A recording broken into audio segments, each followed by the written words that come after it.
Welcome, everybody, once again to another episode of B&B Hockey Talk. I'm Aaron Bloxel with my co-host, Mr. Matt Balzer. Welcome to the show, everybody.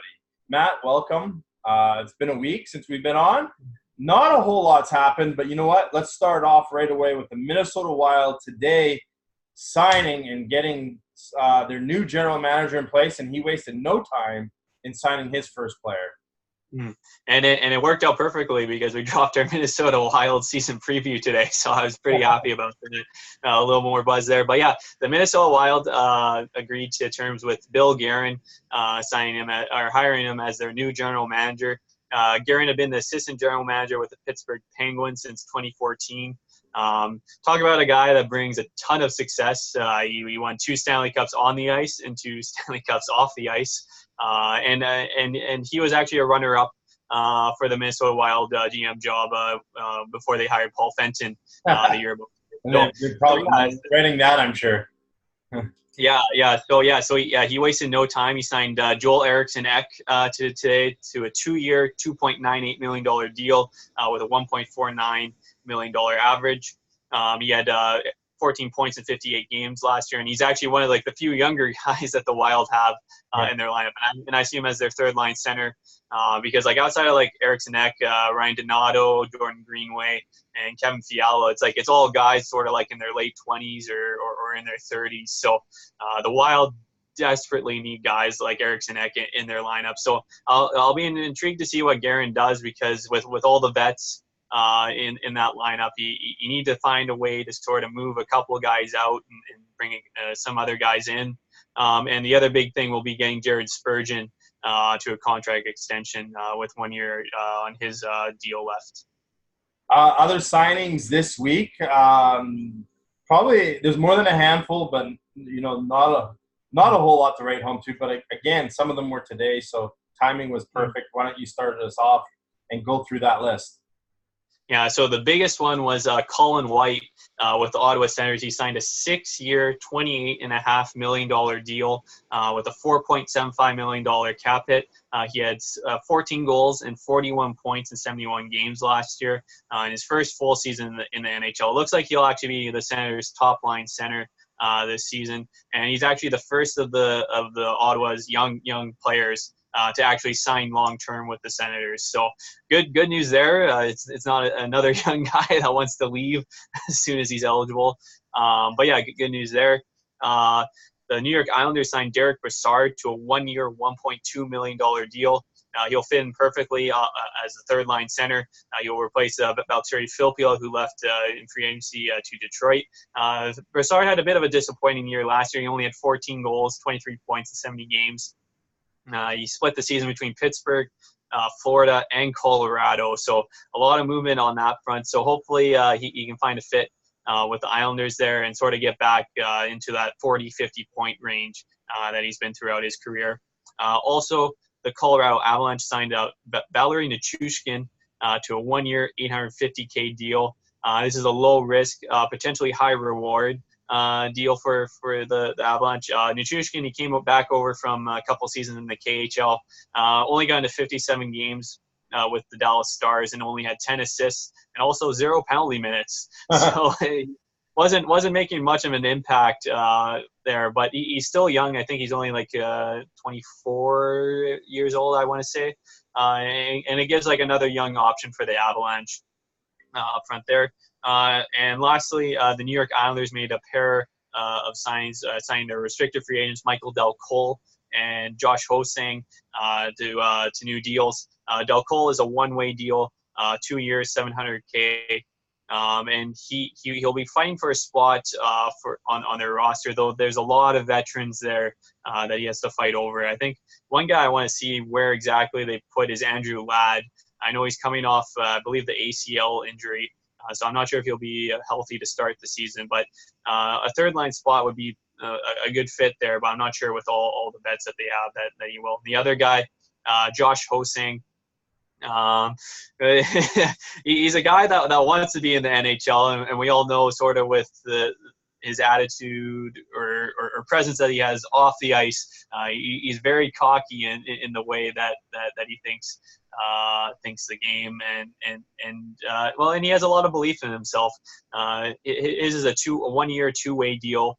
But yeah, he's a guy, if he's not going to be like in your top 6 or top 9, I think he'll be another year in the minors and potentially an upcoming trade just for a fresh start for him, because he has the skill and talent, I think, to be in the NHL this season. It's just I'm not sure if the Islanders fully appreciate what he brings to the ice. He's a little colorful, that's for sure. A couple of teams basically showed off their new jerseys for this season. One team, it's their away jersey. I think the other one's a third jersey. But why don't you fill us in on those? Yeah, so the Buffalo Sabres, for their 50th anniversary, they introduced a golden jersey, which is sort of like their original Buffalo Sabres back from the 70s symbol, but sort of with a gold finish with the white jersey. I actually dug them pretty much. And then the Carolina Hurricanes introduced a new road jersey, which it just says like Canes going in diagonal, copying like the New York Rangers sort of thing.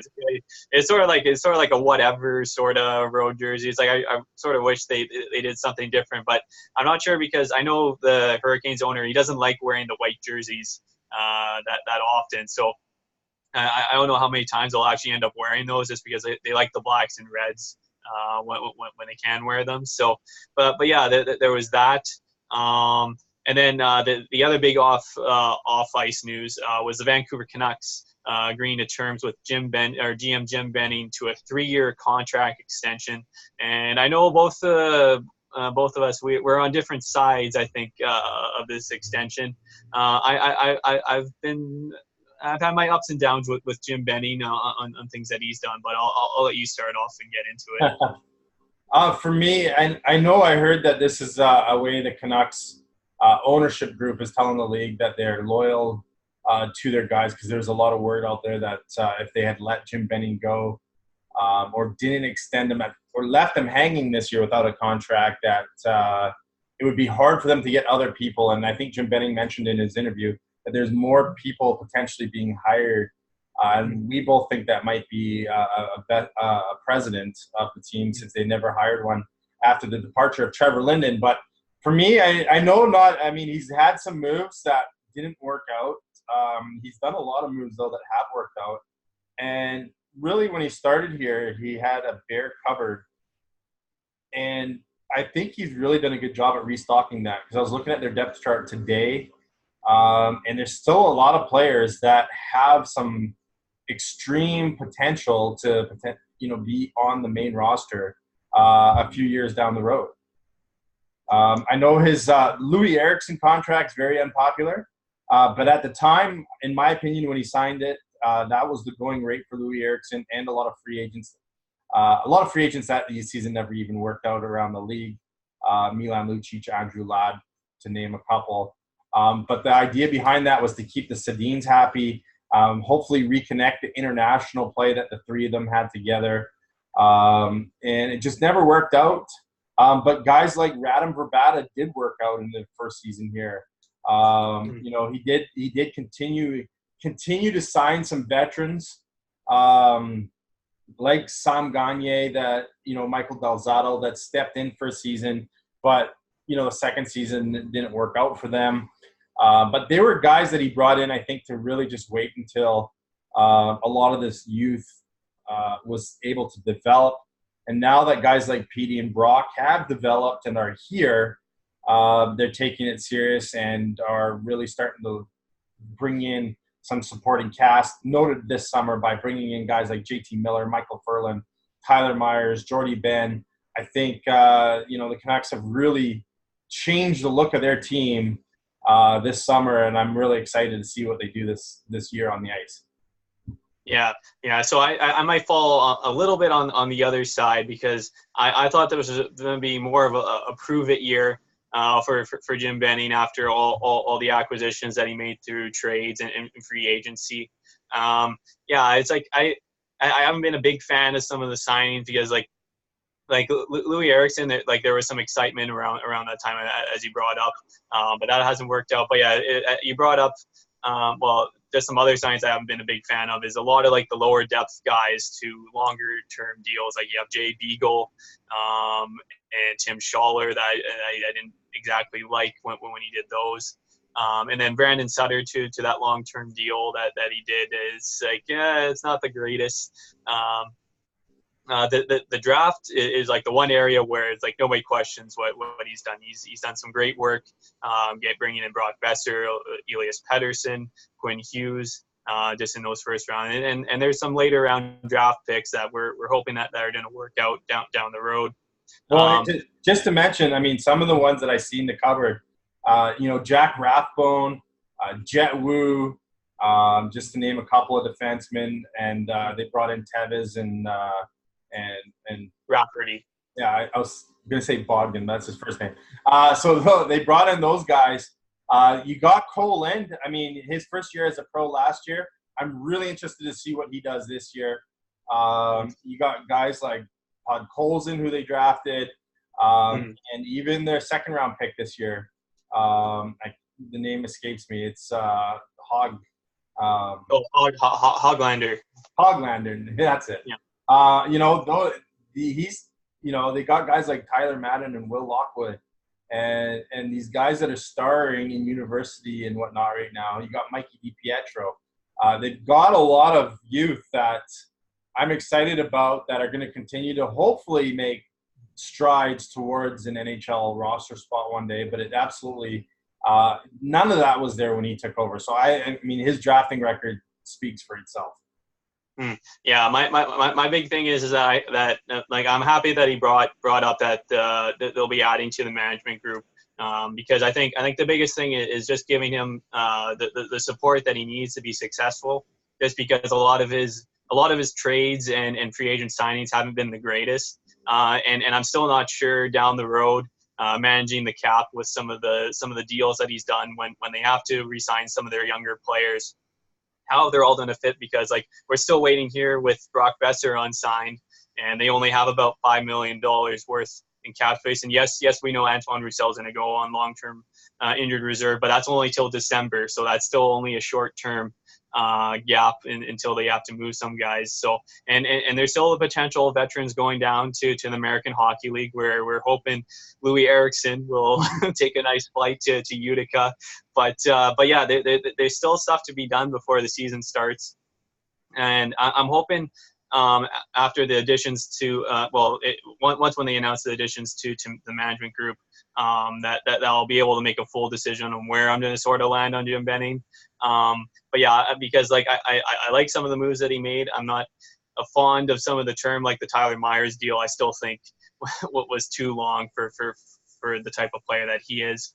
But yeah, the one thing that we will agree on is that the Canucks will be better this year with the moves that he's made.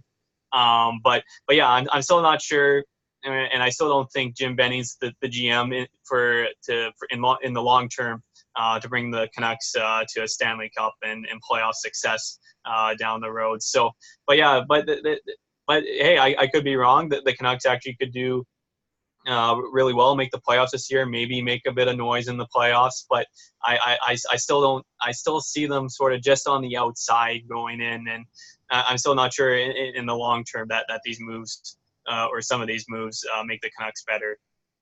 And it's tough. I mean, I look at the West right now, and it's very possible there might only be about a 20-point spread between first and 15th this year.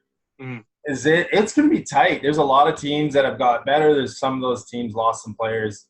Like Winnipeg, I think is going to continue to regress a little bit this year. And that, both the Central and Pacific. I mean, the Coyotes could be an improved team. LA is going to probably regress. I don't think the Ducks are going to be as bad as they were last year, but you never know. And I actually think Calgary is going to regress a little bit this year. So it'll be really interesting to see what happens in the standings and point-wise. And it's going to come down to how many of those three-point games there are.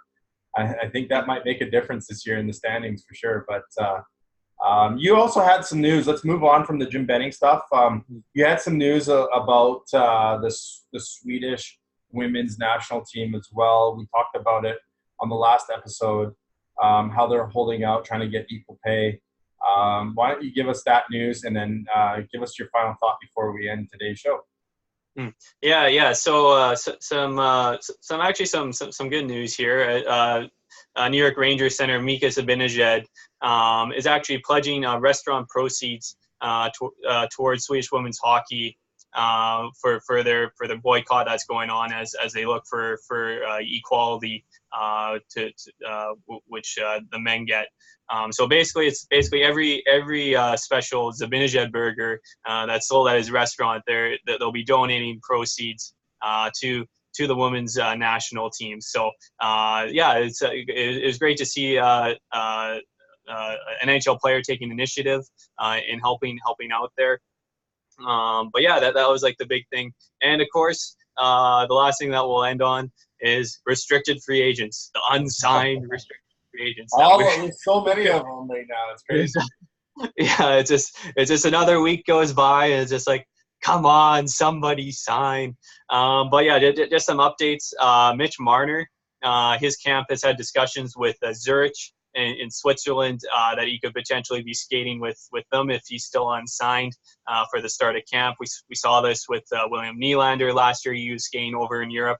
But Zurich is the team that Austin Matthews played for in his draft eligible year. So that's sort of the connection there with the Leafs. But I still don't understand why the Leafs cleared out the cap space for him and everything. It's just the guys want more money than they're worth. Like he could still get $9+ million on a shorter term deal or something like that if he still wants to go more. But there's that.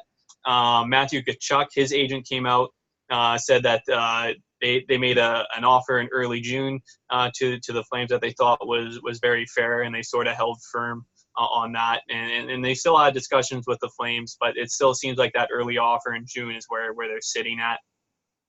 Zach Werenski with the Columbus Blue Jackets is reportedly looking for a 3-year deal, sort of starting around the $5 million range. The thing with the defenseman is like they can't really wait for Marner because that's a different position and whatever. So you got go ahead. Although I heard today Ivan Provorov was going to be sitting out potentially for Mitch Marner type money to help defensemen's contracts go in the right direction, which is insane to me. So yeah, it's weird. Yeah, because you got Provorov, you got Werenski, and then you got Charlie McAvoy with Boston as like the big 3 restricted free agent defensemen left. And the thing is, like, there hasn't been like too many younger defensemen that have sort of like jumped up. Like I was reading an article, like Aaron Ekblad, sort of like the guy coming off of like his entry level deal to making like $7.5 million a year. So that's like, if you're going longer term deal, that's sort of the bar set, I'd say at that mark. But if you're looking for like a shorter term deal like Werenski, you can maybe potentially go with a little less money. But I think with the Blue Jackets, one way or the other, they have the cap space right now. Like their goaltending, they're paying like no money in their goaltending this year. which helps, but yeah, there's that, and then of course we brought Brock Besser. Benning came out and saying that they're hoping to have him signed before training camp. Same with Kyle Connor with Winnipeg. He's come up and he's hoping for a deal for camp. And I think the biggest one with Winnipeg also going on the Patrick Laine front is like he sort of doesn't know where he's going to be playing or well, it's all.